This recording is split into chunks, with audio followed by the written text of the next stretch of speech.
Hi, everybody. Hello, everyone. I hope you can hear me and welcome to my home in London.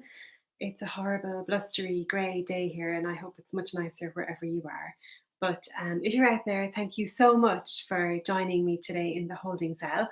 And thank you to Simon and Roz, who have put together this platform so that writers and readers can connect from our home to yours. I hear Damien coming running down the stairs, which I think means I might be having a technical problem. Oh no, he hasn't come in. Oh no, he is coming in. Working. I'm live, so I hope it's working. My tech support checking up on me.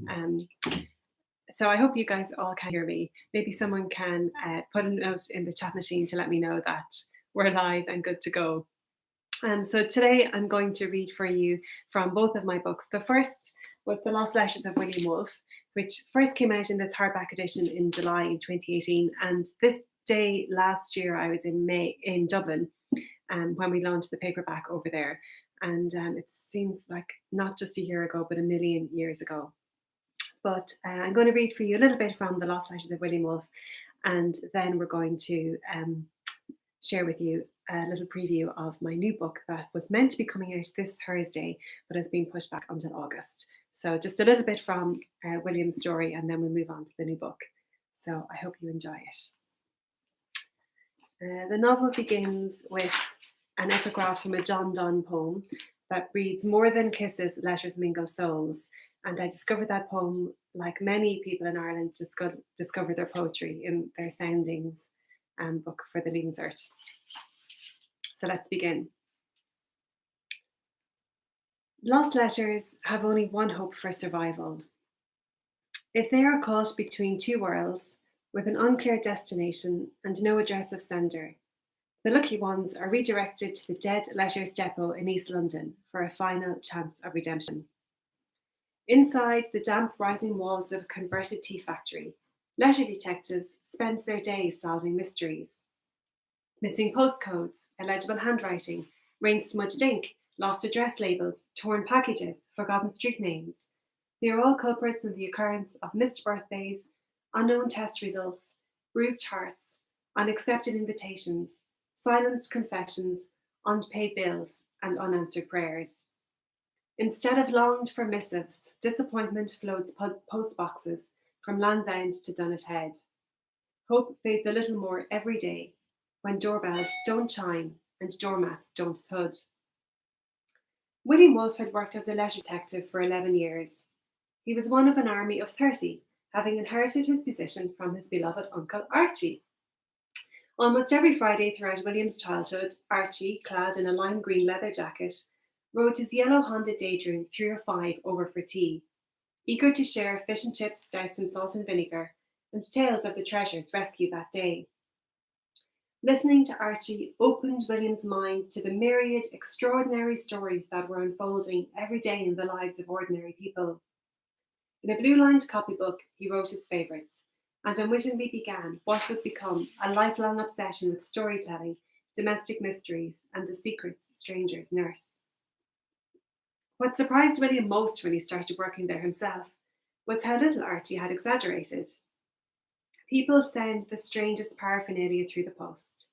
Incomprehensible and indefensible, sentimental and valuable, erotic and bizarre, alive and expired. In fact, it was the dead animals that so frequently found their way to this inner sanctum of the postal system that had inspired the Dead Letter Depot's name. A photo taken in 1937, the year it had opened, showed the original postmaster, Mr. Frank Oliphant, holding a pheasant and hare aloft, with 3 rabbits stretched on the table before him. By the time William joined in 1979, it was a much more irregular occurrence, of course, but the name still endured. He still felt Archie's presence amid the exposed red brick walls of the depot, and some of the older detectives called William by his uncle's name. Their physical similarities were striking: muddy brown curls, chestnut beards flecked with rust, the almond-shaped hazel eyes that flickered between shades of emerald green and cocoa, the bump in the nose of all Woolf men. In a vault of football field proportions hidden below Shoreditch High Street, row upon row of the peculiar flotsam and jetsam of life awaited salvation.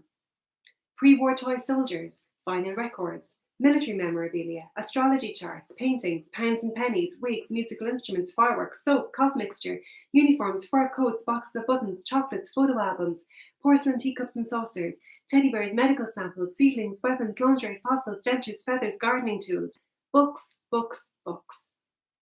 Copious myths and legends passed from one colleague to another. Stories of the once lost, but now found.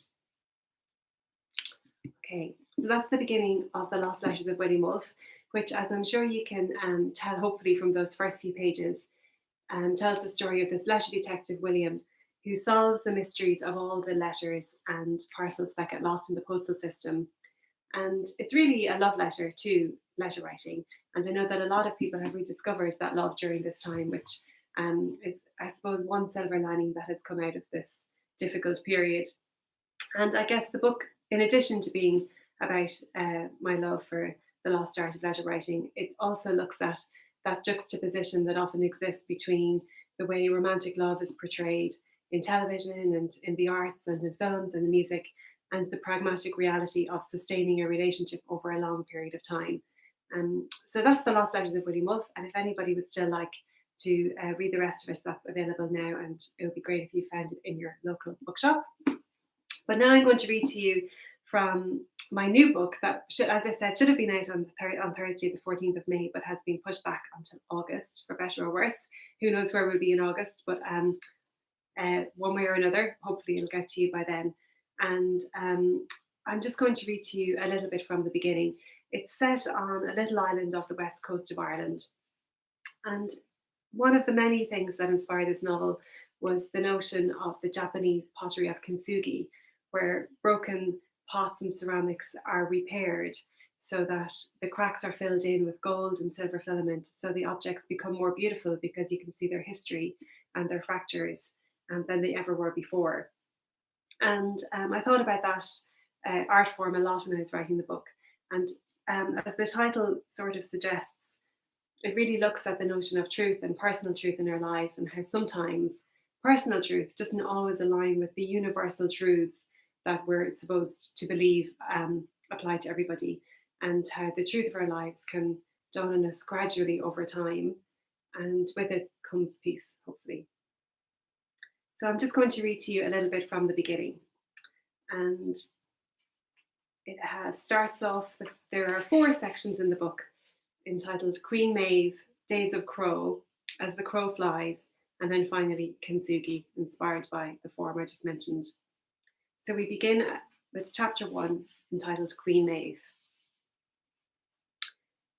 We're on Inishogue, that little island off the west coast, a fictional island, and the year is 2005. It was Christmas Eve. Murtagh wore tan sheepskin slippers, broken down at the heel. He shuffled to and fro along the well-worn floorboards into the shadowy hallway of the Moon family home. Smoothing unwieldy fair hair back from his forehead, he gently touched where his temples throbbed. Still damp from the rain, he hugged his iron cardigan tighter, and the wooden robin brooch on his lapel turned upside down. The ticking of his wristwatch was amplified in the silence, its pearlescent moon face catching the streetlight through the window and winking back. The door to the living room remained firmly closed. Christmas waited inside. The branches of a lopsided fir tree, the one he had dragged home across the Gallagher's field 7 days before, were weighed down by decades of tinfoil garlands the children had clumsily stitched together with red wool. None would ever be thrown away, however tattered they became. Every year, as the moons assembled to transform their island cottage into something akin to Santa's grotto, each child claimed their own creations with jealous possession. With ceremonial grace, their mother carefully unrolls their handiwork from the fraying white tissue paper that protected it for the other 48 weeks of the year. One by one, the decorations were placed on the tree. Over these festivities, as with all others, Murtagh's wife reigned supreme, his Queen Maeve. None of the children challenged the traditions. Their mother had sewn them so meticulously into the fabric of their being. stitches that could not be outgrown. How he loved her for this gift she bestowed upon the family, permission to remain childlike in their enthusiasms, never to become embarrassed by what they had once loved. You never have to lose anything, or anyone, she often said, if you just change the way you look at them. And yet he had lost her, even while he held her close, even with his eyes wide open. Murtagh had woken that morning once again to an empty bed. The sheets were cool and unruffled on Maeve's side. He had expected to find her sitting at the kitchen table, wrapped in her houndstooth shawl, pale and thin in the darkness before dawn. A tangle of blue-black hair swept across her high forehead like a crow's wet wing. Her long matted curls secured in a knot at the nape of her neck with one of her red pencils. He had anticipated how she would start when he appeared in the doorway, how he would ignore, as he always did, the few moments it would take for her dove-grey eyes to turn their focus outward, for the ghost to leave her in his presence. The kettle would hiss and spit on the stove as he stood behind her wicker chair and rubbed warmth back into her arms, his voice jolly as he gently scolded her for lack of sleep and feigned nonchalance as to its cause. But Maeve wasn't sitting at the kitchen table. Nor was she meditating on the stone step of the back door, drinking milk straight from the glass bottle it was delivered in. She wasn't dozing on the living room sofa, the television on but silent, an empty crystal tumbler tucked inside the pocket of her peacock blue silk dressing gown, the one in which she had painstakingly embroidered a murmuration of starlings in the finest silver thread. Instead, there was an empty space on the banister where her coat should have been hanging. Murtagh opened the front door and flinched at a swarm of spitting raindrops. The blistering wind mocked the threadbare cotton of his pyjamas. He bent his head into the onslaught and pushed forward, dragging the heavy scarlet door behind him. The brass knocker clanged against the wood. He flinched, hoping it had not woken the children. Shivering, he picked a root in his slippers around the muddy puddles spreading across the cobblestone pathway. Leaning over the wrought iron gate that separated their own familial island from the winding lane of the island proper, he scanned the dark horizon for a glimpse of Maeve and the faraway glow of a street lamp. In the distance, the sea and the sky had melted into one anthracite mist, each indiscernible from the other.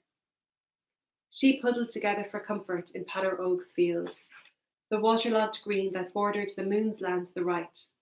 The plaintive baying of the animals sounded mournful. Murtagh nodded at them. There was no sight of Maeve. As he turned back towards the house, he noticed Nullig watching him from her bedroom window. The eldest daughter, she always seemed to witness the moments her parents had believed, hoped, were cloaked in invisibility, and then remained haunted by what she had seen. Ever since she was a toddler, Murtagh had monitored how her understanding grew, filling her up, and knew it would soon flood her eyes, always so questioning, permanently. He waved at her as he flew back up the pathway. Later, he would feel the acute pain of finally recognising the prescience his daughter seemed to have absorbed from the womb. How long has she gone? Nullig was now standing before the hallway mirror, her face contorted as she vigorously tried to brush her frizzy mouse-brown hair into shape. She scraped it together into a tight ponytail that thrust from the back of her head as if it were a fox's brush. "Och, you should leave your gorgeous curls be, Noel," her father cajoled, "instead of fighting them." She smiled at him, but slammed the mother-of-pearl hairbrush down on the sideboard. "I don't have curls. I have Brillo pads," she sighed. "Did she say where she's going?" Murtagh squeezed his daughter's arm as he continued into the kitchen. "I'm sure your mother is just out for a walk. Happy birthday, love. Lobrat la Hunedith." He placed a small copper saucepan of water on the range to boil and waved the invitation of an egg at his daughter. She nodded begrudgingly and curled into the green and gold striped armchair that sat in front of the stove. "With your white nightdress, you could almost pass for the Irish flag," he joked, and was gratified with her snort of glee. He watched the clock hand count 3 minutes in silence, expected any moment to hear his soaked wife splash through the door. He was poised, ready to run towards her with a towel and hushed reprimands for her careless wandering. But the boiling, cooling, cupping, cracking, and spooning of each egg passed uninterrupted. Okay, I'm going to leave it there. It's quite a long first chapter. It continues on for a little bit more. But I hope that gave you a little insight into this book that I've written. Um, and if you're interested, it'll be out in August and you can find out what happens next. So thank you so much for popping into my living room today to say hello and to join me for this reading. And thanks again to Simon and Roz for organising the holding cell for all us writers to have a chance to get familiar with this new way of reading our work and connecting with the readers out there. I hope that you're all doing well and looking after yourselves and looking after each other. And I hope that we will get to see each other in real life very soon. Okay, until then, bye bye.